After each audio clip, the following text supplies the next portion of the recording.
Here's an odd little curiosity from the recent history of London's rail system. Did you know that there was a plan for a light rail line between Euston and St Pancras?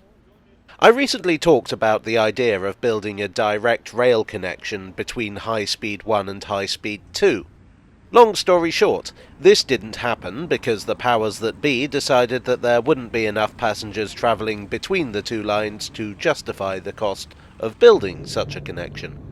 This planned line was a compromise. St Pancras is the terminus of High Speed 1 and Euston is the terminus of High Speed 2, or will be. And these stations are really quite close together, only about half a mile apart if that. Now, if you're changing trains, that is still quite a distance, especially if you're in a hurry. So thought was given to the possibility of augmenting the route between the two. A travelator, similar to the ones at Waterloo and Bank, was an early consideration, but was dismissed as being impractical for the distance. So the light rail concept was studied in February 2011. This is a plan of the planned routes. Let's go for a walk. Both routes would have had their St Pancras end more or less opposite the station entrance on Midland Road. The first one we're going to look at would have run along Brill Place and Phoenix Road, through Somers Town, before splaying off into a Y shape at the end. One of the branches would have ended roughly where the postal depot is now, and the other would have stopped more or less by the turn-off for Doric Way. We'll go in the opposite direction for the other route. This would have had the same Euston termini as the Phoenix Road version, but it would have travelled up Polygon Road instead, in a straight line before heading down Midland Road and terminating outside the St Pancras exit. The problem with this version is that the way isn't clear. Buildings would have needed to be demolished to complete the journey. At present, there is a building under construction blocking the path. One question hanging over the project was whether the lines would be elevated or underground. Either way, there were going to be problems.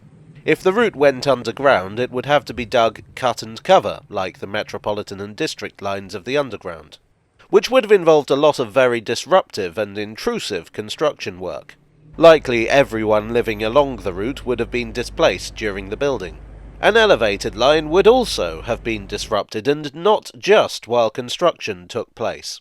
These backstreets are a relatively quiet residential area, with shops, schools, places of worship, and green spaces. Trees would need to be uprooted and buildings demolished. The finished line would have had a negative effect in terms of light and noise. The actual line, whether it was underground or above, would have been an automated people mover, similar to the one currently planned to connect with High Speed 2 at Solihull. A monorail was also suggested, but I'm not clear who by. It's not mentioned in any of the documents I've seen.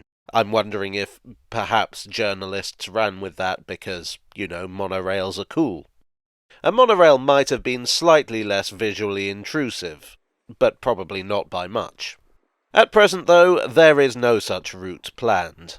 Camden Council was opposed to the scheme for, well, all the reasons I mentioned. In 2015, the idea of a travelator was revived, so clearly it wasn't such a terrible idea in the first place. At present, there's a big question mark over what's happening at Euston in any case. The planned station will likely be considerably smaller than the one planned in 2011. High Speed 2 as a whole has been controversial and expensive, so I can't imagine that a new connection is on the cards any time soon. Well, I hope you enjoyed today's video. If so, please do leave a like and consider subscribing for more. I would like to thank my donors on Ko-fi, on Patreon, and here on YouTube for your generous support. You are the demolition to my obstacle. And I'll see you all again very soon. Cheerio.